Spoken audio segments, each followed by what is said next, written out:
बुंनोसै जे नोंथांमोना सोंफेरदोंना नोंथांमोना कुइसन खालामफेरदोंना जाया थांनाय गभर्नमेन्ट जोंहा मानगोनां प्रमद बर' सारा सालायलांबाय बिथांनि नेतृत्वआव बिथांनि दैदेननायावनो बिटिआर पिस एग्रिमेन्ट जाबाय दा नोंथांमोना जेसेबां चेनेलफोर दोङो बै चेनेलफोरनि बिगोमा बा रिपर्टारफोरा साংবাদিকफोरा सोंफेरबायना जे रन्जन दैमारि बिथाङा बर' हारिनि थाखाय नांनायाव जानाय गासैबो गिदिर गिदिर घटनानि थाखाय जाथायफोरनि थाखाय जाफोर जाथायफोर जालांबाय बेखौ सेन्ट्रेल सरकार आरो राज्य सरकार बा आसाम सरकारा रन्जन दैमारिजों लोगोसे जेसेबां केडारफोर दङ बिथांमोनखौ पिस एग्रिमेन्टखौ लानानै निमाहा होनाय जाथों होननानै लिरनाय नोंसोर नुदों थिग बेबायदिनो आं मोनसे कुइसन खालामनो नोंथांनावहाय नोंथांमोना मोनसे खोथा दङ बे गेजेराव बेखौनो आं बुंनो सानदों जे लिरनायानो गैयाब्ला दिनै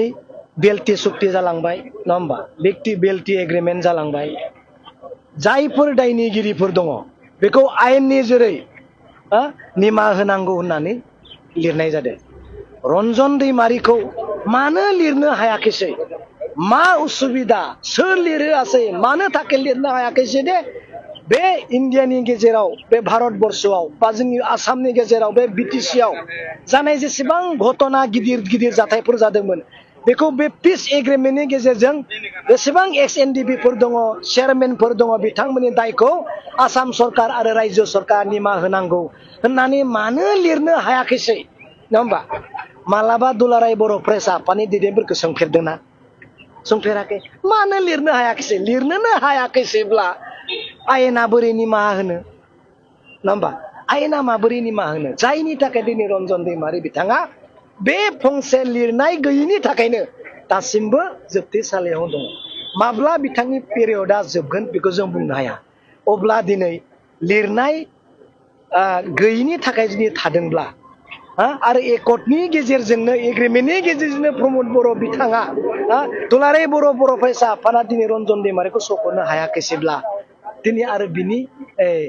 गोजौआव सोर दंबावो हागोन जानो हाया बिनिखायनो रन्जन दैमारि सार बिथाङा सानसे गगोन आरो बिथांनि पिरियडआ फैगोन आरो बिथांनि पिरियडआ जेब्ला जागोन अब्ला बिथाङा रायजोनि गिराव फैगोन जों बेखौ मिथिगौ नाथाय जा गोरोन्थि जालांबाय बे गोरोन्थिखौ बै समाव सोरबा सोंदोंमोन नामा सोङाखैसै मानो लिरनो हायाखैसै बे फंसे लेखाखौ बे सिरिखौ मानो लिरनो हायाखैसै निमाहा होनांगौ होननानै जिहेतु एग्रिमेन्टआव बिसोरबो दङमोन बिथाङानो मेन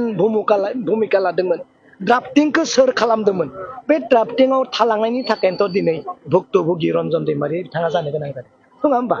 बुजिबाय दा बे लिरनायनि थाखायनो दिनै रन्जन दैमारि सारा जोबथेसालियाव दङ लिरनाया फेलें थांनाय माने जोंहा दिनै पिरियडआ समा फैगासिनो दङ आरो जोंहा नांगासिनो दङ लिरनाय गैयाब्लाबो बोरै पलिटिकेलि एग्रिमेन्टजों आल'सनाजों बोरै उदां अख्राव लाबोनो हागोन बेखौ दिनै हाग्रामा महिलारि सारा नाजागासिनो दङ लिरनाय थानायमोनब्लाथ' प्रमद बर'आ गावनो सख'नो हायामोनबा